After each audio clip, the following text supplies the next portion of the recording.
ground under my boots is shaking, and the sky above my farm has turned a color no sky should ever turn. A ship the size of a small hill hangs above my wheat field, and a voice made of static is counting down from 90. I am Daniel Voss, and until this exact moment, the biggest problem in my life was a broken irrigation pipe. Now I am holding something that should not exist, and a voice inside my own head is telling me that everything I thought I knew about myself was wrong. Let me explain how I got here, but quickly, because the counting has already reached 83.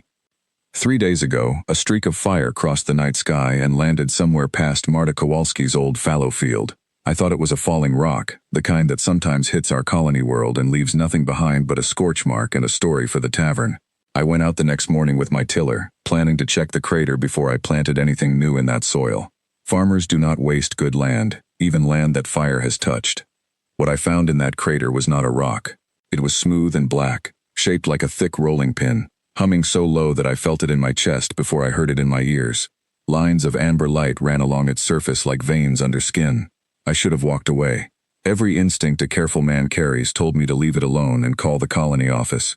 Instead, because curiosity has never once done me any favors, I picked it up. The moment my hand closed around it, the light raced up my arm like it was reading the story written in my own blood. Then a voice arrived in my mind, not through my ears, but straight into my thoughts, calm and enormous. It told me it was called the Keeper of Aldrich, a weapon built during a war fought so long ago that the stars themselves had shifted position since. It told me it had been waiting for a hand it could trust, and that after judging me in less time than it takes to blink, it had chosen mine.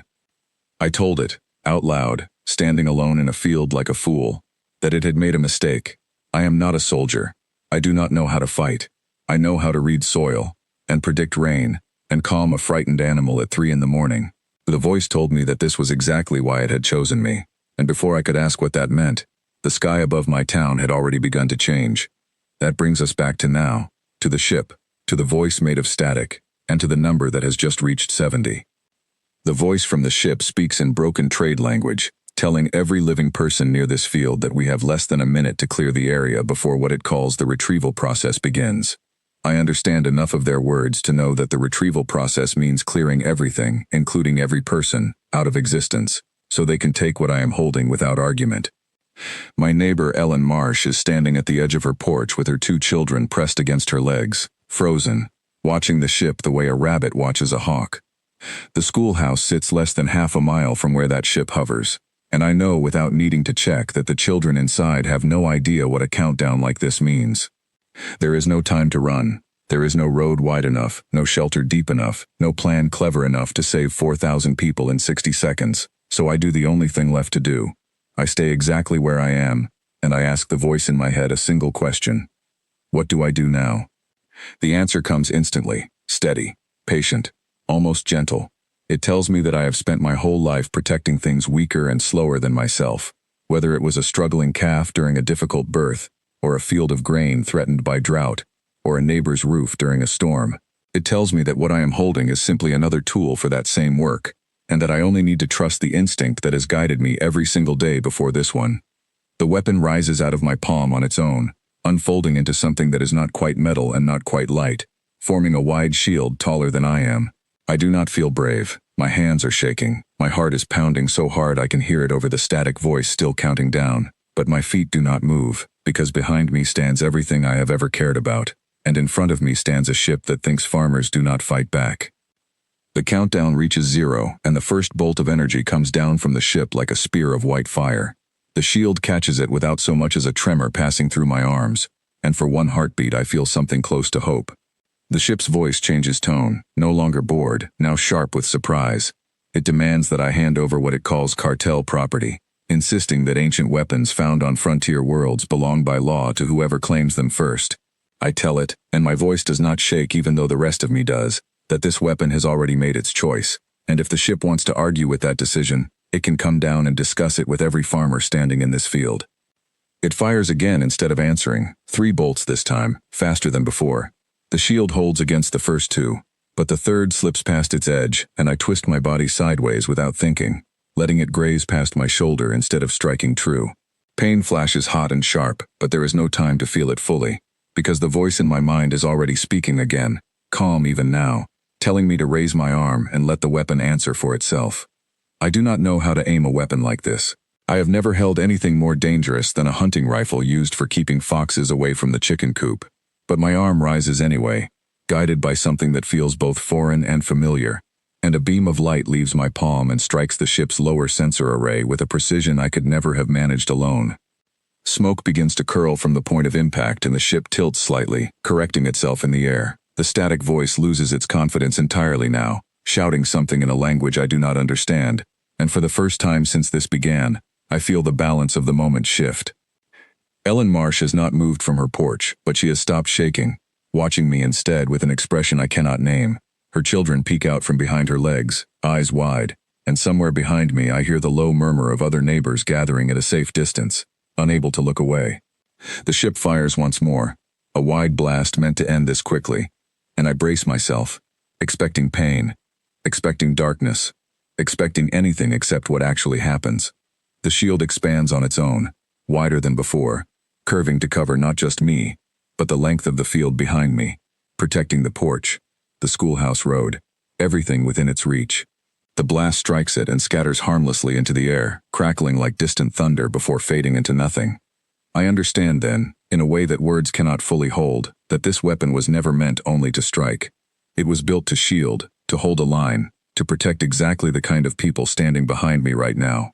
That understanding settles into my chest like something solid and true, and for the first time since I picked this thing up out of the dirt, my hands stop shaking.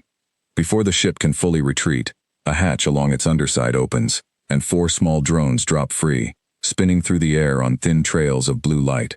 They spread out wide as they fall, clearly meaning to circle around the shield and reach the houses and the schoolhouse from angles I cannot cover alone. My chest tightens with a fear sharper than anything the ship itself managed to cause, because a wide shield in front of me means nothing if danger simply walks around behind it.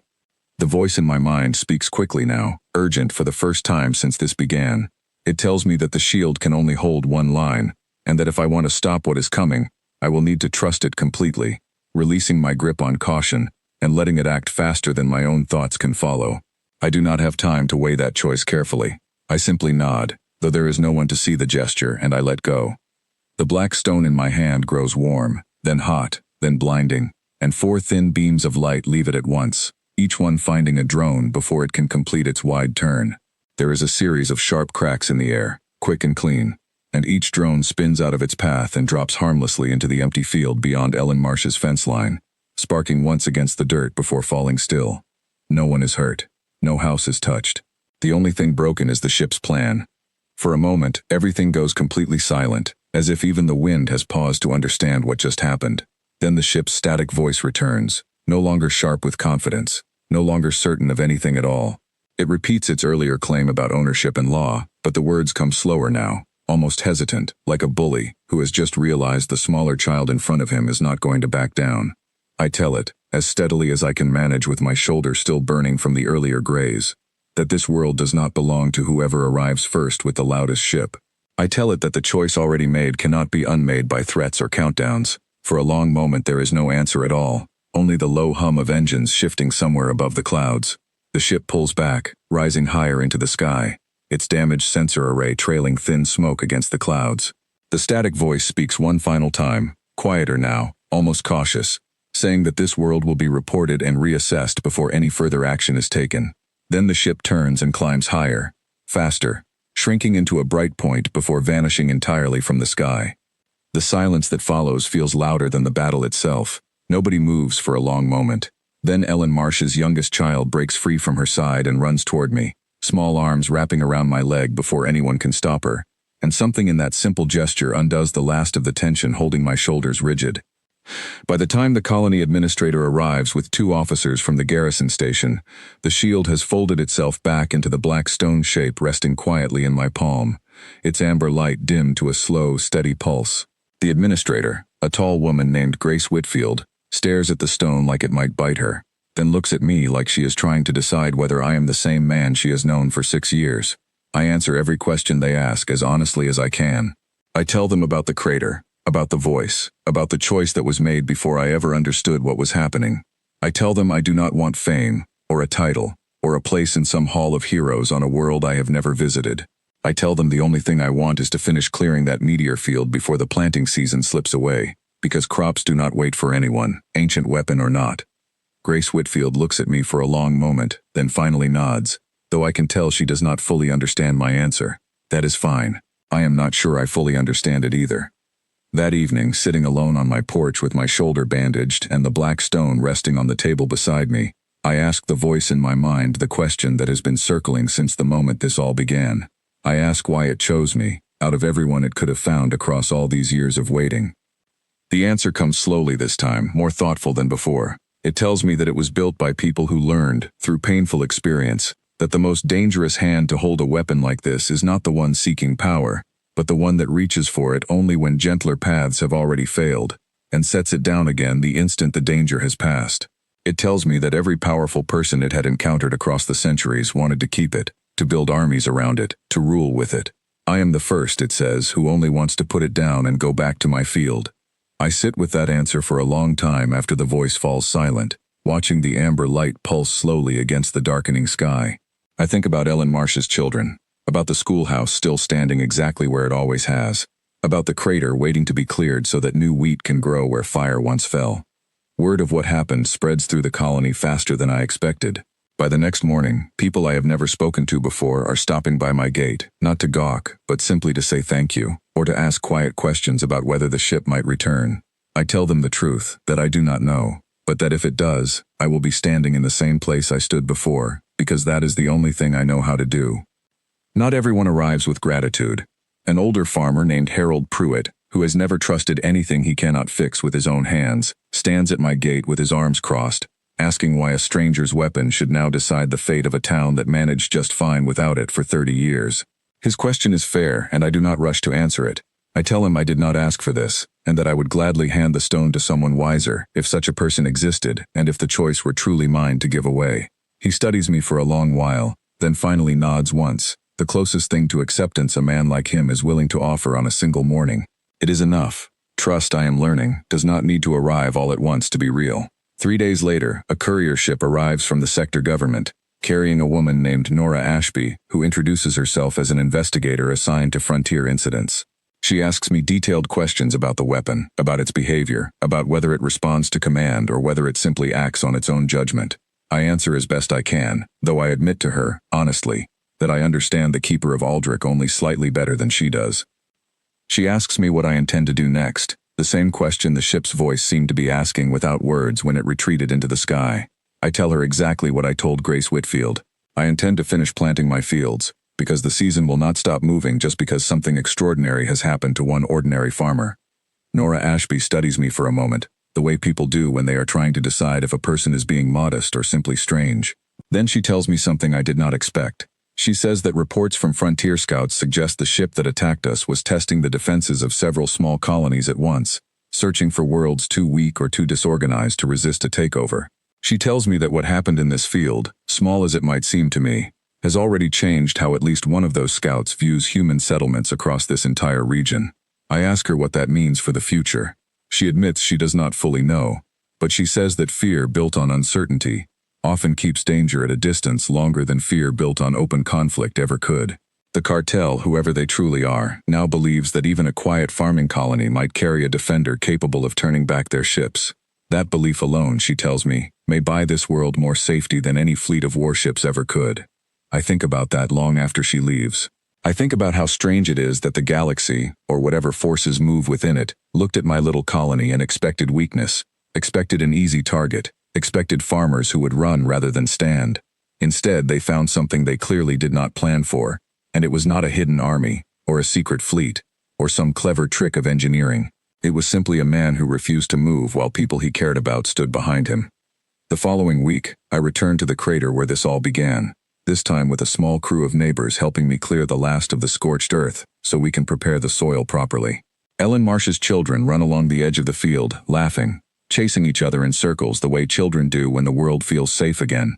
Watching them, I feel something settle inside me, a quiet certainty that whatever comes next, whatever this weapon truly means for my future, this moment matters more than any of it. The Keeper of Aldrich now rests on a shelf inside my home, its light dimmed to almost nothing, patient the way it has apparently been patient for thousands of years before I ever touched it. I do not know if I will need to lift it again. Part of me hopes I never will.